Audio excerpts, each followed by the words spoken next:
Okay. அனைத்து பத்திரிகை உள்ளங்களுக்கும் என்னுடைய மனமார்ந்த நன்றி. என்னுடைய பேர் எல்எஸ் பிரபு. நான் முன்னாள் லயலா கல்லூரியினுடைய மாணவர். நான் காங்கிரஸ் கட்சியில் ஒரு 12 ஆண்டுகளாக விவசாய மாநில செயலாளராக மக்களுக்கு சேவை பண்ணிட்டு வந்தேன். தளபதி 2 வருஷத்துக்கு முன்னாடி கட்சி ஆரம்பிக்கையில் நான் கல்லூரி படிக்கிற காலத்துலேருந்து நான் தளபதி ரசிகர். அதனால் கட்சி ஆரம்பிச்சுன்னா உடனடியாக நான் வந்து தளபதி கட்சியில் போய் சேர்ந்தேன். யார் மூலமானா நம்ம ரோஹிணி தேட்டர் ரேவந்த் இப்போ மதுரையில் எம்எல்ஏ கேண்டிடேட்டாக இருக்கார். அவர் மூலியமாக புஷியானந்த் பொதுச் செயலாளரை பார்த்து நான் சேர்ந்தேன். அப்போ சேரையில் என்னை அறந்தாங்கி தொகுதியுடைய எம்எல்ஏ கேண்டிடேட்டாக நீங்கள் இருங்க, அதுக்கான மக்களுக்கு சேவை செய்யுங்க அப்படின்னு சொல்லி பொதுச் செயலாளர் நமக்கு ஒரு உத்தரவாதம் கொடுக்குறாரு. அப்போ அந்த உத்தரவாதம் கொடுக்கையில் இந்த ஃபோட்டோவில் இருக்கிறவங்க எல்லாருமே அந்த ஐயா இருக்காங்க, அங்கே ஒருத்தர் உட்காந்துருக்காரு. இவங்க எல்லாருமே கீழே தான் பேசுகிறாங்க, என்ன செலவு பண்ணுவீங்க, என்ன செய்வீங்க அப்படின்னு. நான் மக்களுக்கு ஒரு 60 ஒரு 80 லட்ச ரூபாய்ட்டு நான் செலவு பண்ணுறேன். என்னுடைய சொந்த வருமானத்திலேருந்து நான் செலவு பண்ணி மக்களுக்கு நலத்திட்ட உதவியில் நான் போனதுக்கப்புறம் தான் அறந்தாங்கி தொகுதியே தமிழக வெற்றிகள் ஒரு எழுச்சி பெற்றுச்சு. அப்போ மாவட்ட செயலாளராக மக்கள் தளபதி மக்கள் இயக்கத்தில் இருந்த பையன் அவர் பர்வேஸ்னவர், அவரை மாவட்ட செயலாளர் அறிவிக்கிறாங்க. என்னை இல்லாமல் அனுமதி இல்லாமல் நீ போய் பொதுச் செயலாளரை பார்த்துட்டு பண்ணிட்டேன் அப்படின்னு சொல்லிட்டு என்னை எந்த பொறுப்பும் போட விடாமல் நம்மளை ரொம்ப காலி பண்ணுற நோக்கத்திலே இருந்தாப்புல. ஆனால் மக்கள் செல்வாக்கு எனக்கு தான். அவர் புதுக்கோட்டை மாவட்டம், நான் அறந்தாங்கி தொகுதி. இது வரைக்கும் அவர் மாவட்ட செயலாளர் பர்வேஸ் ₹1 கூட அவர் சொந்த பணத்தில் அந்த மக்களுக்கு எதையும் செஞ்சுருக்க மாட்டார். ஒரு இறப்புக்கு தன்னுடைய வீட்டுக்கு போயிருக்க மாட்டார், எந்த பிரச்சனைக்கு போயிருக்க மாட்டார். ஒரு கல்யாணம்னா கட் அவுட் வைக்கணும், ஃபோக்கஸ் பண்ணணும், இப்படிங்கிற சிந்தனை மட்டும் தான் இருந்துச்சு. நான் மாற்று அரசியல் வரணும், தளபதியினுடைய ரசிகனாக இருந்து நம்ம உண்மையாக உழைக்கணும் அப்படின்னு சொல்லிட்டு தொகுதி மத்தியத்தில் என் பேர் தான் உத்தேச பட்டியலையும் வேட்பாளர் பட்டியலையும் வந்துச்சு. அவர் பொதுச் செயலாளர் உங்களுக்கு கண்டிப்பாக வாய்ப்பு உண்டு தம்பி அப்படின்னு சொல்லி நம்ம சொன்னார்.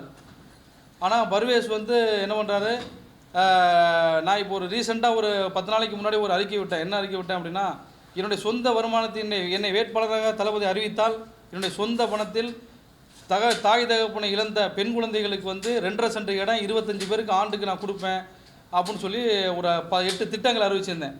இதெல்லாம் அவருக்கு ஏற்றுக்கிற முடியலை. இது எப்படி நீங்கள் அறிவிக்கிறீங்க பண்ணுறீங்க அப்படின்னு சொல்லி என் கூட ஒரு வாக்குவாதத்தில் இருந்தார். அதுக்கான ஆதாரங்கள்லாம் இருக்குது.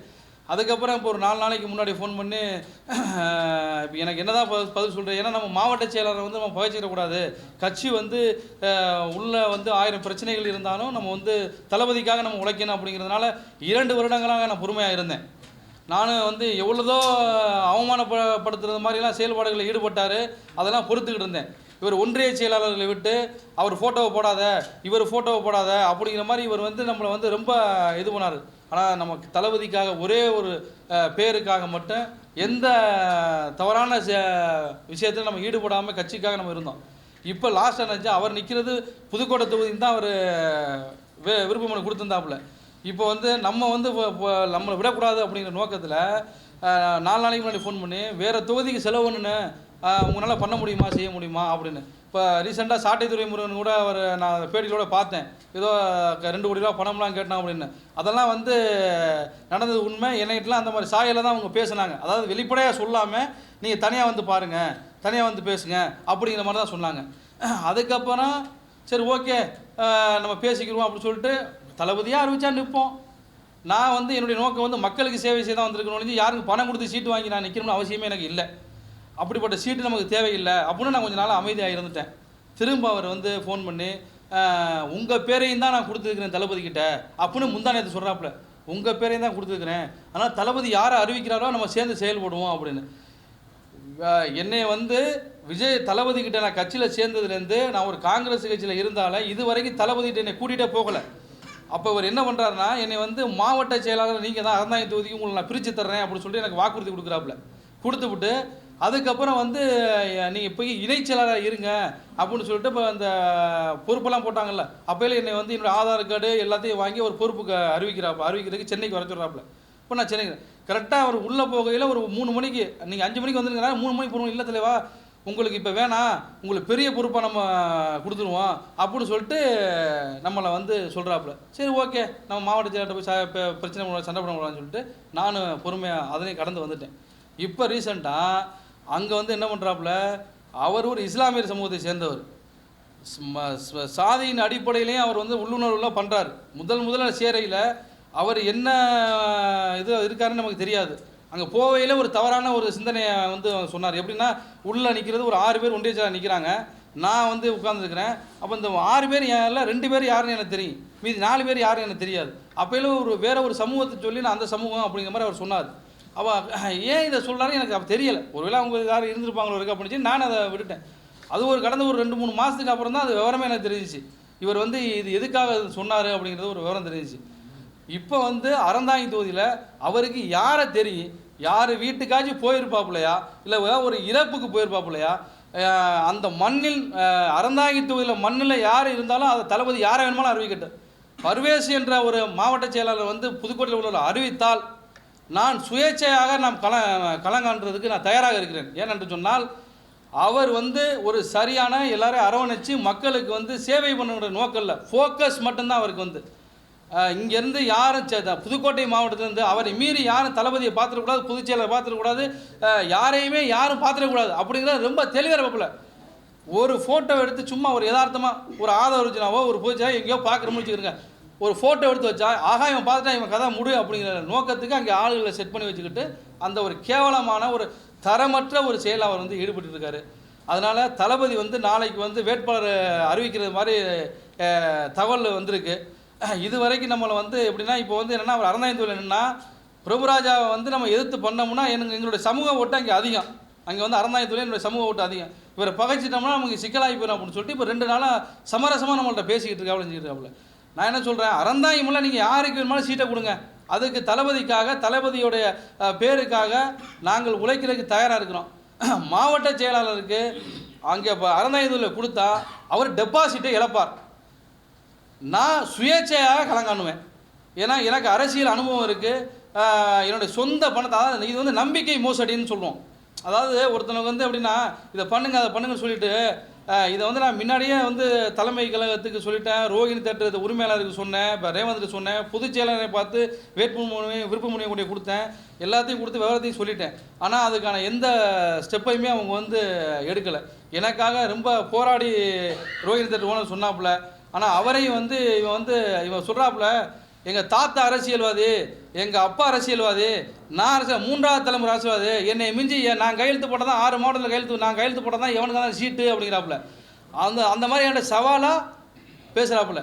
அதே மாதிரி என்ன வாட்ஸ்அப் காலில் தான் பேசுவாப்புல. குற்றம் உள்ள வந்து வாட்ஸ்அப் காலில் பேசுவான், நேர்மையாக இருக்கிறேன் நேர்மையாக ஃபோன் பண்ணி நேரடியாக பேசுவாப்புல.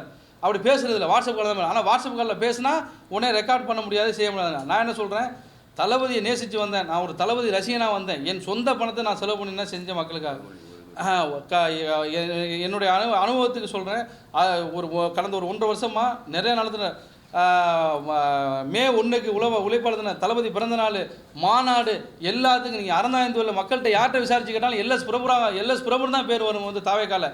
அப்படி உள்ளதை இவனை விட்டால் நம்மளை மிஞ்சி பண்ணிடுவான் செஞ்சிடுவான்னு இதே மாதிரி எல்லா மாவட்டத்துலேயுமே இருக்குது. இந்த மாவட்ட செயலாளர்கள் பண்ணுறதுனால தளபதியினுடைய பேரை கெடுத்துக்கிட்டு இருக்காங்க. இதை வந்து இந்த மாவட்ட செயலர் என்ன பண்ணுறான்னு தலைமை வந்து கண்காணிக்கணும்.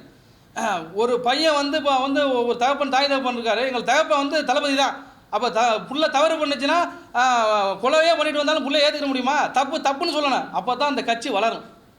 இல்லைன்னா இது வளராத அளவுக்கு இவங்க பண்ணிடுவாங்க. மாவட்ட செயலாளருக்கு வந்து அறிவித்தால் டெபாசிட்டு அறந்தாங்கில் அவர் வந்து காலி பண்ணுவார், காலியாக. ஏன்னா அவருக்கு ஓட்டு போட மாட்டாங்க. எப்படி ஓட்டு போடுவாங்க? இன்னொரு மாவட்டத்தில் உள்ளவரை, இன்னொரு தொகுதியில் உள்ளவரை, இந்த தொகுதியில் வந்து ஏதாச்சும் நலத்து பண்ணியிருக்கணும், மக்களாக கலந்துருக்கணும். மெயின் அடிப்படை விஷயம் என்ன, ஒரு மக்கள் வந்து ஒரு இறப்புனா உடனே வரணும், ஒரு சின்ன ஸ்டேஷனில் பிரச்சனை அப்படின்னா உடனே நம்ம மாவட்ட செயலாளர் ஃபோன் பண்ணி சொல்லணும். இதுதான் ஒரு சராசரி. இந்த விஷயத்தில் எதையுமே அவர் வந்து பண்ணதில்லை. அதனால் என்னுடைய விஷயத்தை நான் என்னுடைய ஆதங்கத்தை தளபதிக்கு வந்து இதை கொண்டு போகணும், இதை வந்து செயல்படுத்தணும் அப்படின்னு. ஆனால் அவர் எப்படி இது 3 தலைமுறை அரசியல் சொல்கிறாரோ அதே போன்று நான் சொல்கிறேன். நான் முதல் தலைமுறை அரசியல், என்னுடைய அரசியல் அனுபவத்தை சொல்கிறேன். மாவட்ட செயலர் பர்வேஸுக்கு வந்து அறந்தாயத்தை ஒதுக்கினால் அவர் டெபாசிட் காலியாக சுயேட்சை வேட்பாளராக அதுக்காக எந்த லெவலுக்கு இறங்கி நான் மக்களுக்கு பணியாற்றுவேன் என்பதை தெரிவித்துக் கொள்கிறேன். எனக்கு வந்து பொதுச் செயலாளர் ரேவந்த் மூலியமாக போய் சேர்ந்தோம். ஐயா எல்லாருமே வந்திருந்தாங்க. இந்த பாருங்க, வாக்குறுதி கொடுத்தா நிறைவேற்றப்படலன்னு ஒரு குற்றச்சாட்டே இருக்கு. அது நீங்க ஊர்ஜிதப்படுத்துறீங்களா? ஆமா, ஊர்ஜிதப்படுத்துறேன். இதெல்லாம் வந்து விஜய் சாருக்கு தெரியாது இருக்கு. இது தெரியும், அவருக்கு தெரியல. அது எப்படி தெரியாம இருக்கும்? அப்ப எல்லாருமே வந்து பிரஸ் மீட் கொடுக்குறாங்க. அங்க விஜய் சார் எல்லாருமே பிரஸ் மீட் கொடுக்குறீங்க, எல்லாருமே இன்ஸ்டால போடுறீங்க, இன்ஸ்டா பாக்குறாங்க, எல்லாம் பண்றாங்க. அப்படி இருந்தா அவருக்கு தெரியாம இருக்குது என்ன காரணம்? அதுக்கு காரணம் என்னன்னா, அவர்கிட்ட போன் இல்லையா? இல்ல இல்ல அவர் என்ன இந்த விஷயத்த அங்க கொண்டே போகாத அளவுக்கு தடை பண்றாங்க.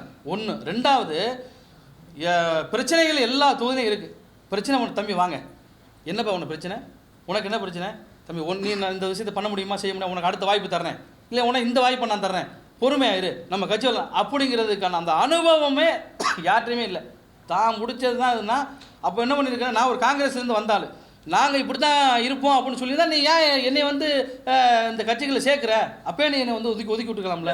மாற்று கட்சியில் ஏன் சார் முன்னுரிமை கொடுக்கணும்? ஏற்கனவே அவங்க கட்சியில் இருந்து அவங்க வந்து மன்றத்தில் இருந்தவங்க தான் ஃபர்ஸ்ட் வந்து முன்னெடுத்து போறேன்னு சொன்னாங்க. இப்போ மாற்று கட்சியில் நீங்க வந்திருக்கீங்க, நீங்க வந்து காசு செலவு பண்றேன்றீங்க, தவறு கிடையாது, மக்களுக்காக சேவை செய்யறேன்றீங்க. ஆனா இருந்தாலும் வந்து காங்கிரஸ் வந்து வந்தவங்களுக்கு முன்னுரிமை கொடுக்கறது வந்து எதிர்த்து சரிப்படும் சார். காங்கிரஸ்ல இருந்து முன்னுரிமை எனக்கு கொடுக்கணும்னு சொல்ல, அறந்தாங்கி மக்களுக்கு நான் அறந்தாங்கி மண்ணின் மைந்தான், என்னை போன்று அறந்தாங்கி மண்ணில் இருக்கிறவனுக்கு வாய்ப்பு கொடு. இன்னொரு தொகுதியில் உள்ளவன் இல்லை இன்னொரு தொகுதியில் உள்ள ஆள் வந்து எப்படி வந்து எங்கள் உங்களுக்கு ஏதாச்சும் ஒரு நலத்திட்ட உதவி செஞ்சுருக்காப்லையா, எப்படி செய்வாப்புல தெரியுமா, நம்மளை ஆர்கனைஸ் பண்ண சொல்லிவாப்புல, செலவெல்லாம் நம்ம ஃபோக்கஸ் அவங்க.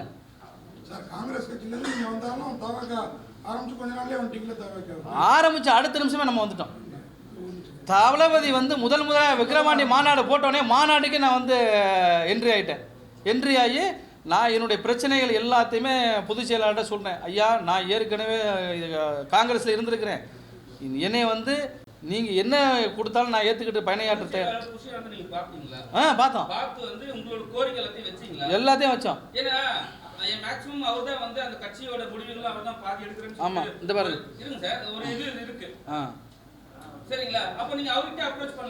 அவர்கிட்ட அப்ரோச் பண்ணியாச்சு. ஆனால் வந்து மௌனமாக இருந்தாலும் நான் பார்க்குறேன் அப்படின்னு சொல்லி சொன்னார்.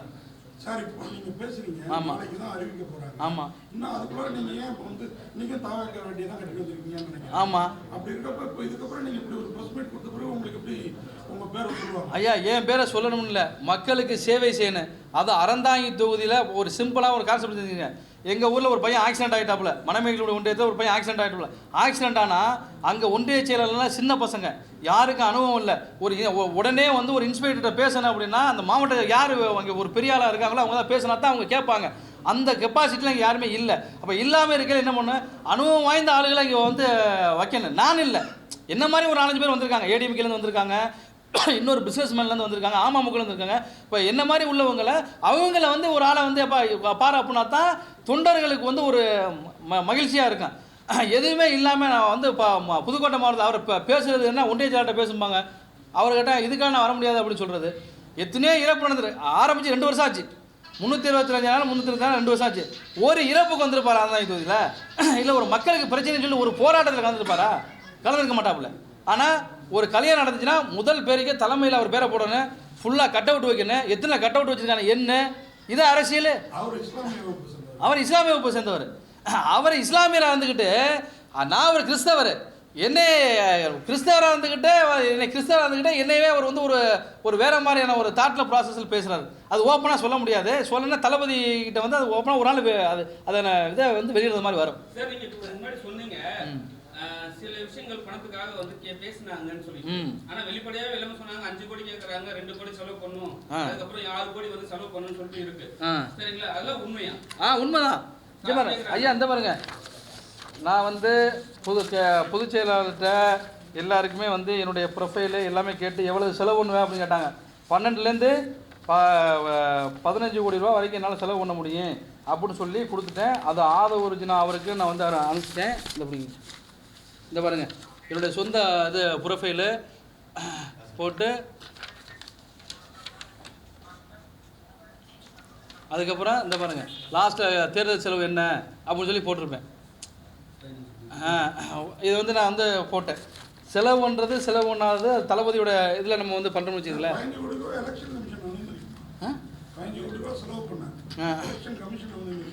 இல்லை, அனுமதிக்காது, அப்படி அனுமதிக்காது. அந்த மாதிரி நீங்கள் பண்ண முடியுமான்னு அவங்க கேட்டாங்க. நான் பண்ணுறதுக்கு இந்த தகுதி இருக்குது அப்படின்னு சொல்லி என்னோட தகுதியை நான் சொன்னேன். ஆனால் நீங்கள் பேசுறது சங்கீதா அவருடைய மனைவி விவாகரத்து கோரினப்போ அவங்களே திமுக தூண்டி விட்டு தான் பேசுனதா இன்னைய வரைக்கும் சொல்லிட்டு இருக்காங்க. சரி, அப்படி ஒண்ணு நடக்கவே இல்லைங்கிறது தெரிஞ்சவங்களுக்கு தெரியும். இன்னைக்கு நாளைக்கு உங்களே அதான சொல்லுவாங்க. காங்கிரஸ் நீங்க வேற காங்கிரஸ்ல ஐயா இல்லை இருந்ததுனா வந்து இருங்க. அதான் நல்லா கேட்டுக்கிறேங்க. 2 வருடமாக மக்கள் சேவை மட்டும்தான் நான் செஞ்சுருக்கேன். தமிழக வெற்றிங்கிறத தளபதி ஒரு பேருக்காக மட்டும்தான். என்னை எவ்வளோதோ முட்டுக்கட்டையெல்லாம் போட்டாங்க. அந்த முட்டுக்கட்டையெல்லாம் அமைதி மட்டும்தான் காத்தேன். அமைதி மட்டும்தான் காத்தேன். இப்போ நான் என்னுடைய கோரிக்கை நான் என்ன சொல்கிறேன் அப்படின்னா, ஒரு வேட்பாளரை நம்ம அறிவிக்க போகிறாங்க. மாவட்ட செயலாளரை பர்வேஸாக அறிவிக்கணும்னா அவர் தொகுதியில் அவர் அறிவிக்கட்டேன். அவர் என் தொகுதிக்கு என்ன பண்ணியிருக்காரு, என்ன பண்ணியிருக்காரு? அப்போ என் தொகுதியில் இன்னும் எத்தனை பேர் இருக்காங்க? என்ன மாதிரி விருப்பமனு கொடுத்தவங்க எத்தனை பேர் இருக்காங்க? இப்போ விருப்பமனு கொடுத்தவங்க அத்தனை பேரை கூப்பிட்டுருக்கலாமே. இப்போ திமுகவில் பார்த்தீங்கன்னா எல்லாரையும் கூப்பிட்றாங்க, கூப்பிட்டு அது மாதிரி எங்களை கூப்பிட்டுருந்தா நாங்கள் எங்களுக்கெல்லாம் ஒரு சூஸ் பண்ணி ஒரு ஆளை நியமிங்க அப்படின்னு சொல்லி நாங்கள் சொல்லியிருப்போமே, விட்டு கொடுத்துருப்போமே. இப்போ நீங்கள் சொல்கிறது உங்கள் மண்ணின் மையத்தில் ஒரு ஆள் வரணும். அரண் கொடுக்காதீங்க, எங்கள் தொகுதியில் உள்ள ஆளுக்கு கொடுங்க. எங்கள் தொகுதியில் உள்ள ஆளுக்கு கொடுக்கணும். மாவட்ட செயலாளருக்கு எப்படி கொடுக்க முடியும்? இவ்வளவு காசு செலவு பண்றீங்க, இவ்வளவு மக்களுக்காக உழைக்கிறீங்க, உங்களே வந்து விஜய் சார் வந்து பார்க்க விடாம பண்றாங்க, விஜய் வந்து பார்க்காம இருக்காரு. அப்ப வந்து உங்களுக்கே இவங்களுக்கு இந்த நிலைமைனா சாதாரண மக்கள் கடற்கோடி மக்களுக்கு பிரச்சனை வந்தா அவர் வந்து நிப்பாரா, அவர் பாப்பாரா? அந்த விஷயத்தினால தான் என்ன சொல்றேன், நான் வந்து தளபதி விக்ரவாண்டி மாநாட்டில் வரையிலே நான் வந்து கட்சியில் சேர்ந்துட்டேன். சேர்ந்ததுக்கு அப்புறம் இது வரைக்கும் மாவட்ட செயலாளர் என்னை கூட்டி போய் விஜய் கிட்ட அறிமுகப்படுத்தலை. ஏன் அறிமுகப்படுத்தலை அப்படின்னா, அவரை மீறி என்னால் விஜயை பார்க்க முடியும். ஏன்னா நான் ஒரு இயக்குனர், நான் ஒரு தயாரிப்பாளர், நான் லயலா கல்லூரியில் இருந்தாலும் எல்லாருக்குமே என்னை மீறி பார்க்க முடியும். ஆனால் ஒரு மாவட்ட செயலாளர் நம்ம மீறி போக வேணாம் அப்படின்னு சொல்லிட்டு அந்த மரியாதைக்காக இருந்தேன். அப்படி இருந்தால் என்னைய இப்போ வந்து வேட்பாளர்லையும் நீ வந்து என் ஊரில் என் தொகுதியிலே வந்து என் ஊரில் காரணம் கொடுக்காம நீ இன்னொரு மாவட்டத்தில் உள்ள ஆள் வந்து நீ வந்து வேணும்னு, அதுவும் இதுவெல்லாம் இல்லை, புதுக்கோட்டை தான் நிற்கிறோம்னு பேர். இப்போ என்னென்னா இதை நம்ம நிற்கலைன்னா பிரபு எப்படி கேட்டுருவாங்க, பிரபு தான் கொடுக்குற மாதிரி வந்துடும், அப்போ நம்ம ஒரு தடை பண்ணணும், அப்போ நம்மளே நின்றுவோம் இங்கே அப்படிங்கிற நோக்கத்துக்கு பணம் கேட்காம கேட்குறாரு.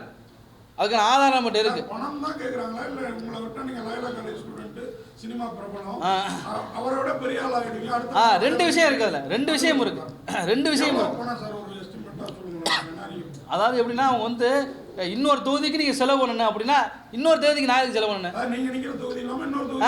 அதுக்கு எதுக்கு நான் செலவு பண்ணணும்? என் தொகுதிக்கு என் மக்களுக்கு தான் நான் செலவு பண்ண முடியும். நான் இன்னொரு தொகுதிக்கு எதுக்கு செலவு பண்ணணும்னு கேட்குறேன். இன்னொரு தொகுதி யாருன்னு தெரியாது. என் தொகுதி மக்களுக்கு தான் அந்த நலத்திட்ட தொகுதியில் நான் செய்ய முடியும்.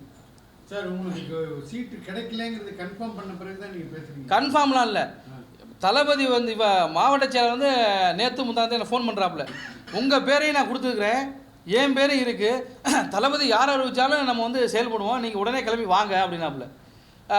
நீங்கள் புதுக்கோட்டையில நீங்கள் நிற்கிறோம், நீங்கள் ஏன் அறந்தாங்கிக்கு வர்றீங்க அப்படிங்கிற கேள்வியை நான் கேட்குறேன். இல்லை தலைமை வந்து என்னை விருப்பப்பட்டு நிப்பாட்டுது. எந்த தலைமை நிப்பாட்டம்? இன்னொரு தொகுதி சம்மந்தம் இல்லாமல் வந்து பக்கத்தில் அறந்தாங்கி பக்கத்தில் இது இருக்குது, ஆலங்குடி இருக்குது, அதை கூட நம்ம சொன்னாலும் ஏற்றுக்கலாம். புதுக்கோட்டைக்கும் நிப்பாட்டுறது வந்து சாத்தியமில்லாத கூறு. அவர் அப்படி நம்மளை வந்து நம்ம ஏதாவது பிரச்சனை பண்ணிடுவோமோ, செஞ்சிருவோமோ, பண்ணிடுவோமோ அப்படிங்கிற நோக்கத்தில் அப்படி தாசாப்படுத்துறாரு. இந்த பிரஸ் மீட்டுக்கு பிறகும் நீங்கள் இந்த கட்சியில் இருப்பீங்களா? அப்படி இல்லை, இதுக்கு வந்து தக்க நடவடிக்கை வந்து தளபதி எடுக்கணும். இது எடுக்கலை அப்படின்னா அறந்தாங்கி தொகுதியில் சுயேட்சை வேட்பாளரை நின்று டெபாசிட் அவங்க இழப்பாங்க, அவங்களோட ஒரு ஓட்டு வாங்கி காப்பீங்க, சவாலை நான் ஏற்றுக்கேன். பெண்கள் ஓட்டு அதிகமாக டிவிக்கு சொல்றாங்க, ஆனா நீங்க டெபாசிட் எழுதுற அளவுக்கு நீங்க சொல்றீங்கன்னா அப்ப சார் என்ன எந்த விதத்துல அந்த இடத்துல வந்து அவங்க வந்து வர்க் பண்ணிருக்காங்க? அதாவது எப்படின்னா சார், அங்கே வந்து ஃபோக்கஸ் மட்டும் தான் சார். கட் அவுட்டில் யார் பேனர் போடணும்? அவர் பாவம் தளபதி வந்து ரொம்ப நல்ல மனுஷன். அவர் வந்து என்ன விவரம் தெரியுதா விவரம் தெரியாதுன்னு தெரியல, ஃபோக்கஸ் மட்டும்தான்.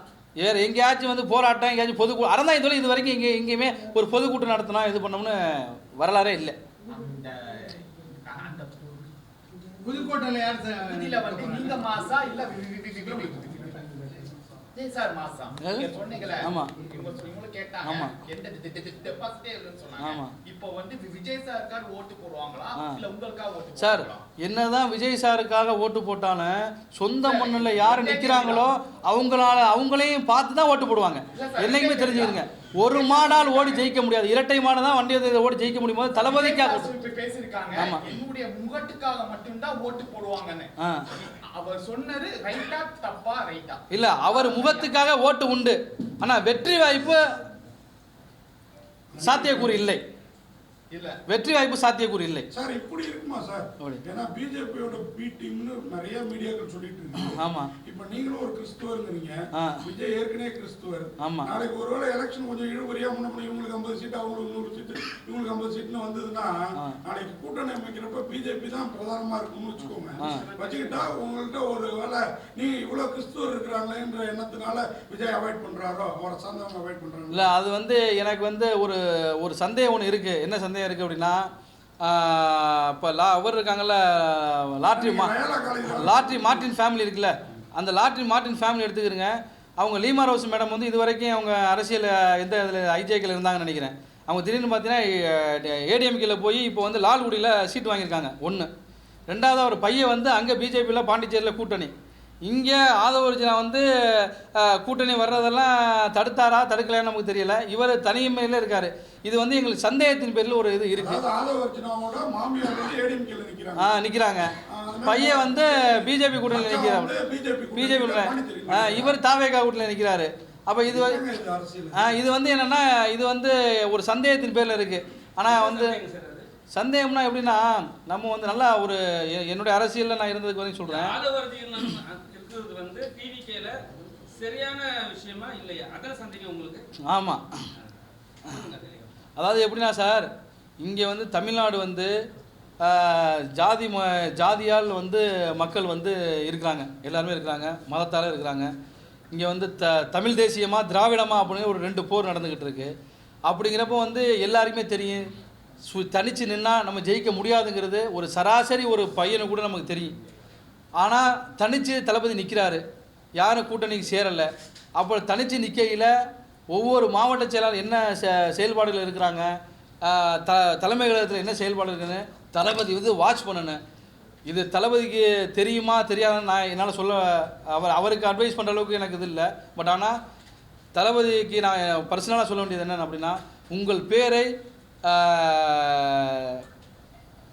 எப்படி சொல்கிறது, உங்கள் பேரை வந்து கெடுக்கிறதுக்கான வேலைகளை பார்த்துடக்கூடாது யாரும், அதை நீங்கள் கண்காணிக்கணும் அப்படிங்கிறது என்னுடைய பணிவான வேண்டுகோள். சார், விஜய் சார் வந்து பெண்களை வந்து அவதூறாக பேசினார் சொல்லிட்டு போலீஸில் கம்ப்ளைண்ட் கொடுத்துட்டு போனாரு. ஆமாம். சரிங்களா, கம்ப்ளைண்ட் கொடுத்துட்டாரு, பேசியிருக்காங்க. அதுக்கப்புறம் ஆக்ஷன் எடுக்கிறாங்களா எடுக்கலாம் செகண்டரி அது. ஆமாம். ஆனால் வந்து டிவிகேல இருக்க நண்பர்கள் கமெண்ட்ஸ்ல போயிட்டு பெண்களை ரொம்ப ரொம்ப அவதூறா பேசுறாங்க, அதெல்லாம் ஏன் கண்டிக்க மாட்டீங்க? நீங்களும் ஒரு பொறுப்பாளராக இருக்கிறீங்க, மற்றவங்க எல்லாம் பொறுப்பாளராக இருக்காங்க, அவங்க ஏன் இந்த ஒரு வார்த்தை கூட இது மாதிரி பெண்களை பத்தி பேசாதீங்க, ஏன் எதுவுமே சொல்ல மாட்டாங்க? ஆனா மற்றவங்க யாராவது வந்து அவங்க கட்சிக்காரர் ஏதாவது ஒரு வார்த்தை பேசிட்டா மட்டும் கொந்தளிக்கும் போது ஏன் நீங்க யாரும் பேச? இல்லை, இதை வந்து உண்மையாகவே வந்து ஒரு ஹியூமன் பீயா தளபதி வந்து ஸ்ட்ரிக்டாக வந்து கண்டிக்கணும். தான் செய்தாலும், தான் பிள்ளைகள் செஞ்சாலும் மற்றவங்க செஞ்சாலும் தவறு தான் என்னை பொறுத்தவரையில். அதுக்கு வந்து ஒருபோதும் வந்து இடம் கொடுக்கக்கூடாது. இப்போ வந்து வேறு யார், ஒரு எக்ஸாம்பிளுக்கு தமிழக வெற்றி கழகத்தில் உள்ள பொண்ணை வந்து வேறு யார் பேசினாலும் சரி, இல்லை வேறு ஒருத்தங்க கட்சியில் இருக்கிறவங்க வேறு இதில் உள்ளவங்களை வந்து தமிழக வெற்றி கழகத்தில் பேசினாலும் அதுக்கு வந்து எந்த தலைவர்களுமே அதுக்கு வந்து இடம் கொடுக்கக்கூடாது. அப்படிதான்